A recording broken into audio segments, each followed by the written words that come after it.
பொதுப்பணித்துறை அமைச்சர் முடிச்சு போதும். மாண்பு உறுப்பு உட்காருங்க, நீங்க பேசுங்க. மாண்பு பொதுப்பணித்துறை அமைச்சர்.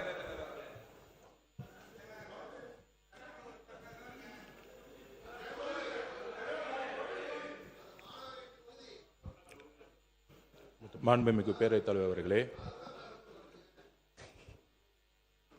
100 நாள் ஆட்சி அடுத்த 25 வருடங்களுக்கான ஒரு அடித்தளத்திற்கான மக்கள் ஆட்சி. இந்த ஆட்சியை உருவாக்கியது இளைஞர்களும் பெண்களும். அதற்கு நாங்கள் எப்பொழுதும் உண்மையா இருப்போம். எங்களுடைய முதலமைச்சர் இறந்த எங்களுடைய சகோதரர்கள் அமுதனும் தனுஷாவட்டும் எங்களுடைய குடும்பமாகவும் சகோதரனாகவும் நாங்கள் நினைக்கிறோம். எங்களுக்கு உணர்ச்சியோட ஒரு அரசியலை இதை பத்தி நாங்கள் பேசுறோம். இதை பற்றி மாண்புமிகு 2 அமைச்சர்களும் விளக்கினார்கள். என்ன நடந்தது, அதற்கான தகுந்த நடவடிக்கை என்ன அப்படி என்று. குறிப்பாக ட்ரக்ஸ், போதை ஒரு முக்கியமான பிரச்சனைங்கிறது மாண்புமிகு அனைத்து கட்சி சட்டமன்ற உறுப்பினர்களும் மூத்த உறுப்பினர்களும் அது கடுமையான நடவடிக்கை எடுக்கணும். காவல்துறை உடைய அறிக்கையை மட்டும் நீங்கள் நம்பாதீங்க அப்படிங்கிறத பதிவு பண்ணாரு. குறிப்பாக கம்யூனிஸ்ட் கட்சியுடைய தோழர் ஆகட்டும், அதிமுகவுடைய சட்டமன்ற உறுப்பினராகட்டும், அனைத்து கட்சி உறுப்பினர்களாகட்டும், நாங்கள் உறுதியாக கூறுகிறோம், காவல்துறையுடைய அறிக்கையா இல்லை காவல்துறையா இல்லை இறந்த சகோதரியின் தாய்னா எங்க முதலமைச்சர் ஒரு தாய் பக்கம் தான் நிற்பார். உறுதியாக சொல்றோம். விசாரணையில் எந்த விதமான அழுத்தங்களும் இந்த ஆட்சியில் எப்பொழுதும் ஏற்படாது. அரசியல் அழுத்தமா இருக்கட்டும். நேற்றே நானும் முதலமைச்சருடைய ஆணையின்படி நானும் திரு ராஜ்மோகன் அவர்களும் பள்ளித்துறை அமைச்சரும் சென்றோம். தனுஷ் அவர்களுடைய வீட்டில் சென்றோம். ஒரு குடும்பத்தை சந்தித்தோம். 4 கோரிக்கை வச்சாங்க. கிட்டத்தட்ட 12 பேர் கைது செய்யப்பட்டிருக்கீங்க. இன்னும் சில பேர் இதில் இருக்காங்கன்னு சொல்ல உடனடியாக முதலமைச்சரோட கவனத்துக்கு சொன்ன விசாரணை நடந்துகிட்டு இருக்கு. இறந்த தனுஷோடைய அடக்கம் இடத்துல ஒரு கல்லறை வேணும்னு சொன்னோம். உடனடியாக முதலமைச்சர் அந்த கல்லறைக்கான இடத்தை ஐடென்டிஃபை பண்ண சொல்லியிருக்கிறாரு.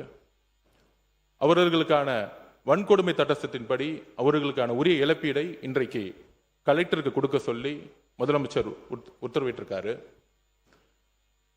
இதோடைய வெளிப்பாடுதான் தற்போதைய ஆட்சி பொறுப்பேற்ற உடனே மாண்புமிகு முதலமைச்சர் அவர்கள் கையெழுத்து 3 திட்டங்களில் anti narcotics task force ANTF திட்டம் ஒன்றாகும். இத்திட்டத்தின் முக்கியத்துவம் கருதி இத்திட்டத்திற்கு ரூபாய் 264.14 கோடி நிதி மாண்புமிகு முதலமைச்சர் அவர்களின் உத்தரவுப்படி ஒதுக்கீடு செய்யப்பட்டு மாநிலம் முழுவதும் 65 ஆன்டி நார்கோட்டிக்ஸ் டாஸ்க் போர்ஸ் அலகுகள் உருவாக்கப்பட்டுள்ளன. எனவே இந்த அரசு தமிழ்நாட்டிலிருந்து போதைப் பொருள் பழக்கத்தை அடியோடு வேறறுக்க வேண்டும் என்பதில் மிக உறுதியாக உள்ளது. இந்த நடவடிக்கையில் அரசு எந்தவித சமரசமும் செய்து கொள்ளப் போவதில்லை.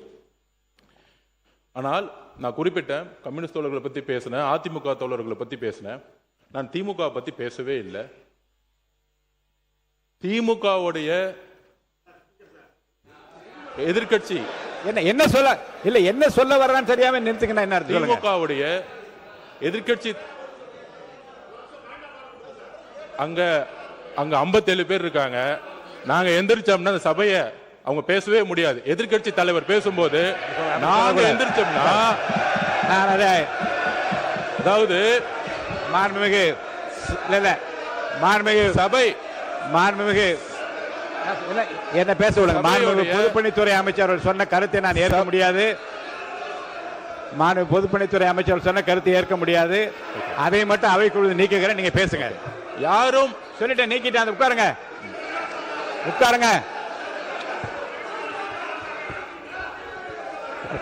உட்காருங்க. மாண்புமிகு பொதுப்பணி இல்லைங்க.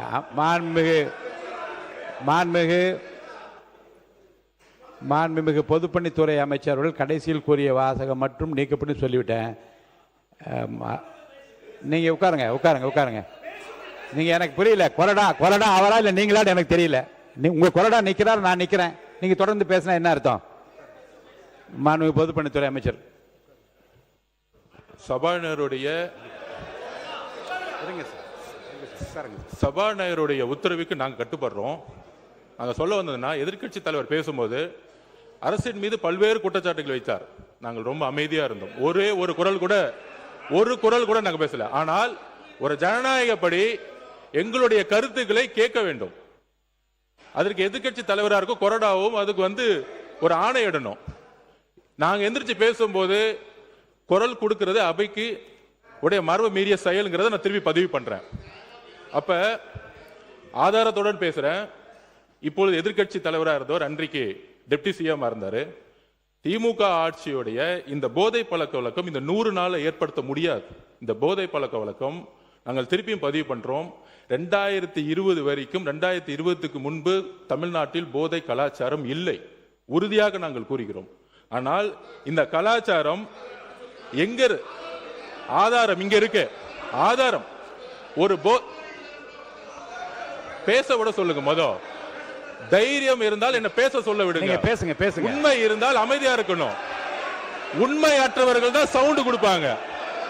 உண்மை இல்லைன்னா பயம் எந்திரிச்சு கத்த ஆரம்பிச்சிருவாங்க. எங்க பக்கம் உண்மை இருக்கு, என்கிட்ட உண்மை இருக்கு.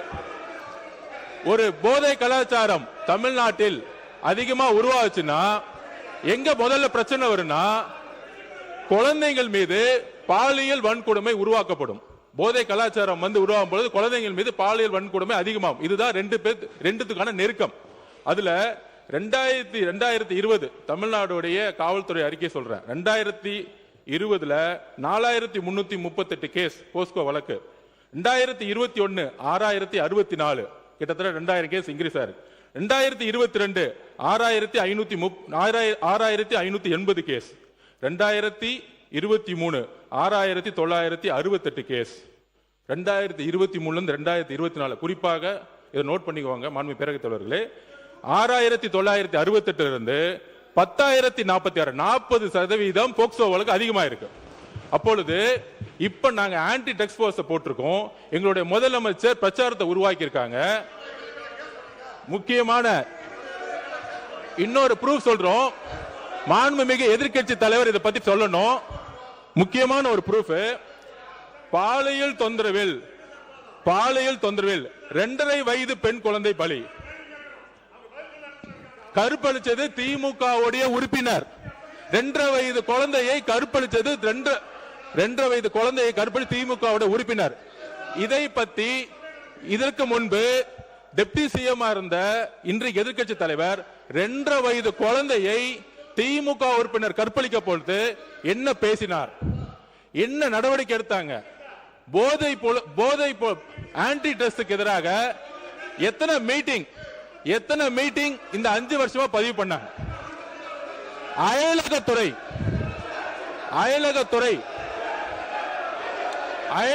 என்பது நீங்க உட்காருங்க.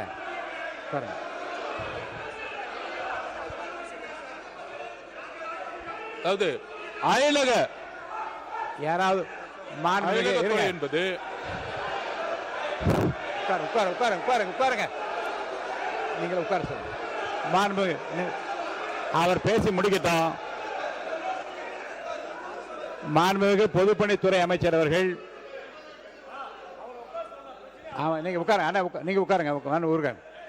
மாண்புமிகு பொதுப்பணித்துறை அமைச்சர் வரிசையாக வகைப்படுத்தி சில ஆதாரங்களை கொடுக்கிறார். இருங்க, நான் வாய்ப்பு தருகிறேன். அவர் பேசி முடித்ததும் உங்களுக்கு வாய்ப்பு தருகிறேன். நீங்க சொல்லுங்க, பதில் சொல்லுங்க. விவாதமே கூடாது என்றதல்ல. மாண்பு உறுப்பினர் பாருங்க, 55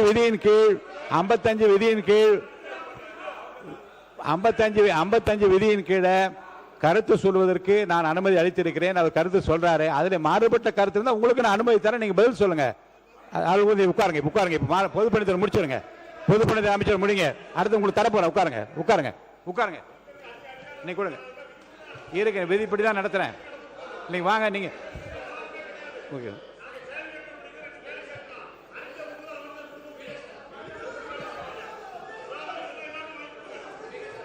நான் எதிர்க்கட்சி தலைவருக்கு முழுமையா பேச வாய்ப்பு கொடுத்து தவறுன்னு சொல்றீங்களா? நீங்க அப்போ எவ்வளவு சொன்னார். நான் அமைதியான கேட்டு இருந்தேன். எல்லா உரிமைக்கு அது பதில் சொல்ற உரிமை அவருக்கு இருக்கிறது இல்லையா?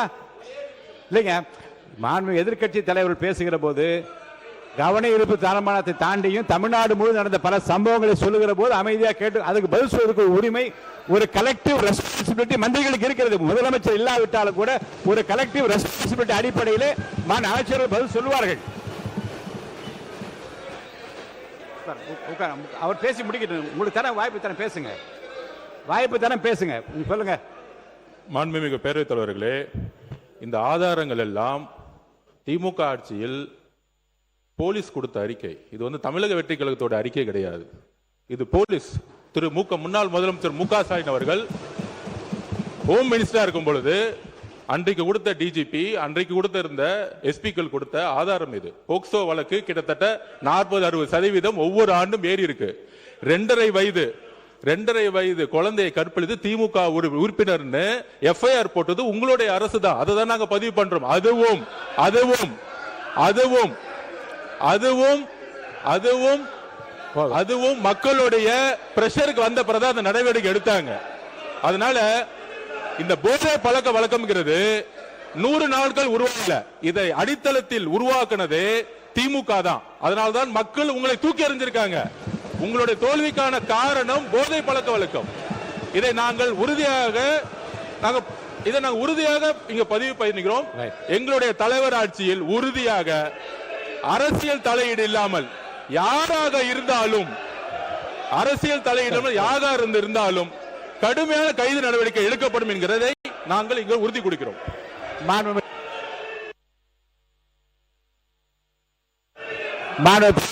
அமைச்சர் அவர்கள் பேசிய பிறகு மாண்பு எதிர்க்கட்சி தலைவர் அவர்கள் நீங்க தொடர்ந்து இதை உங்கள் கருத்துக்கள் நீங்க பதிவு செய்யலாம். மாண்புமிகு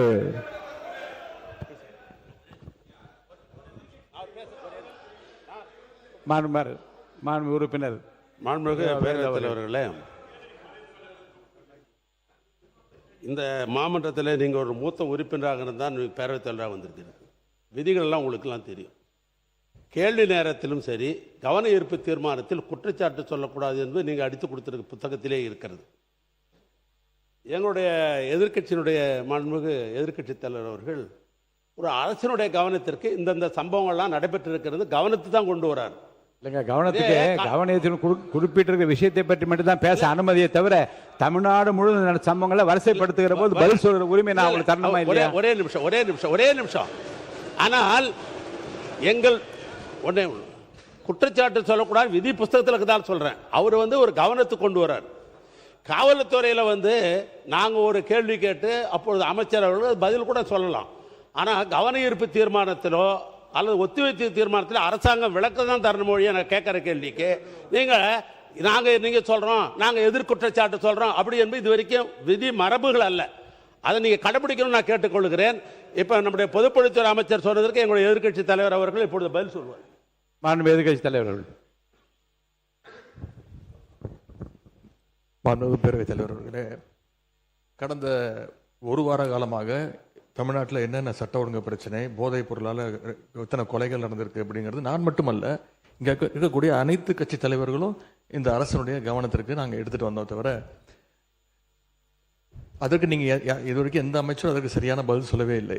ஆனால் மாறாக உங்கள் ஆட்சியில் எப்படி நடந்தது, உங்கள் ஆட்சியில் எது நடந்தது அப்படின்று குறை சொல்லி கொண்டிருக்கிறாங்க. அது ஃபோட்டோ தான் காட்டினார், எஃப்ஐஆர் பதிவு பட்டிருக்கு அப்படின்னு சொன்னார்.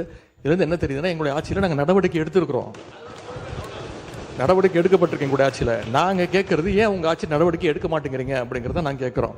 அவர் ஒரு ஃபோட்டோ காட்டுறாரு. பேசி முடிக்கட்டும். அமைச்சர் அவர்கள் ஒரு ஃபோட்டோவை காட்டினாரு.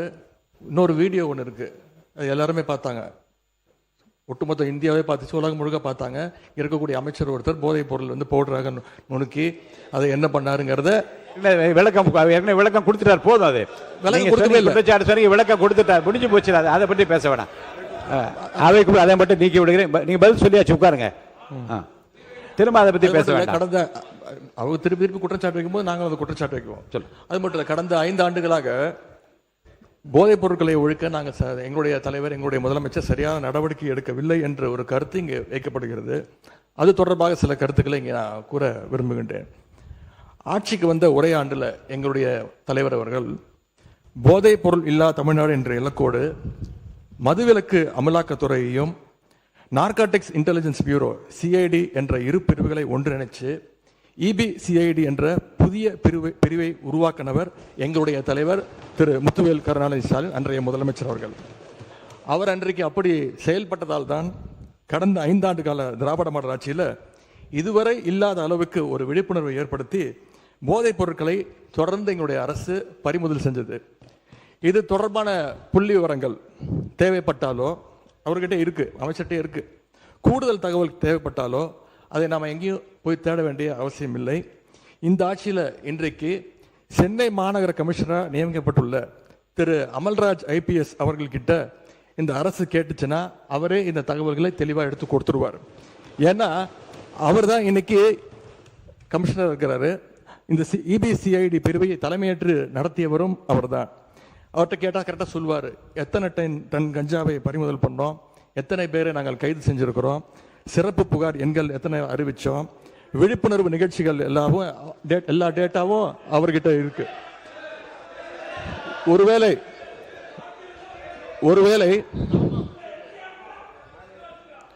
ஒருவேளை எங்களுடைய திராவிட மாடல் ஆட்சியில் போதைப் பொருளை தடுக்கிற செயல்பாடுகள் சரியா நடக்கல அப்படின்னு இந்த அரசு எங்களை குற்றம் சாட்டுச்சுன்னா நான் உங்ககிட்ட கேட்க வேண்டிய கேள்வி, அப்புறம் என்னத்துக்கு அந்த அவ்வளவு பெரிய அதிகாரிய இப்போ இவ்வளவு முக்கியத்துவம் வாய்ந்த சென்னை மாநகராட்சி ஆணையர் பொறுப்புல போட்டிருக்கீங்க என்ற கேள்வியை இந்த அரசுக்கு வைக்கிறேன். பொதுப்பணித்துறை அமைச்சர், நீங்க இது குற்றச்சாட்டு அல்ல. அதாவது எங்களுடைய நோக்கம் ஒருவரை ஒருவர் குற்றச்சாட்டு அல்ல. போதை பழக்க வழக்கம் தமிழ்நாடு முழுவதும் அதிகமானதுதான். எங்களுடைய பிரச்சாரத்திலேயே ஒவ்வொருத்தருக்கும் சொல்லும் பொழுது எங்களுடைய முதலமைச்சர் நாங்களும் சொல்லும்போது பெண்கள் சொல்லியது எல்லா தெருக்களிலும் இந்த கஞ்சா பழக்கமும் ட்ரக்ஸ் பழக்கமும் அதிகமாக இருக்குது, நீங்க ஆட்சிக்கு வந்தா ஒழிச்சிடுங்கன்னு எங்களுடைய கையை பிடிச்சு சொன்னது பெண்கள். அதில் நாங்கள் உறுதியாக இருக்கிறோங்கிறத நாங்க பதிவு பண்ணோம். அதுல ஒரே ஒரு கேள்வி மாண்புமிகு எதிர்க்கட்சி தலைவருக்கு, நான் இன்னும் முடிக்கல, நான் முடிச்சிடறேன். அவர் கேட்ட ஒரு கேள்விக்கு அவர் சொன்னாரு, ஆன்டி ட்ரக்ஸுக்கு எதிராக நாங்க தனியா நடவடிக்கை எடுத்தோன்னு. எங்களுடைய ஆட்சியில் anti drugs anti narcotic task போர்ஸுக்காக ரூபாய் 264.14 கோடி ஒதுக்கப்பட்டிருக்கு. உங்களுடைய முன்னாள் முதலமைச்சரும் சரி, நீங்கள் துணை முதலமைச்சர் இருக்கும் பொழுது இந்த போர்ஸுக்காக எத்தனை கோடி ரூபாய் நீங்க ஒதுக்கி இதற்கான பணிகளை நீங்க மேற்கொண்டீர்கள் பதிவு பண்ணுங்க. விவாதம்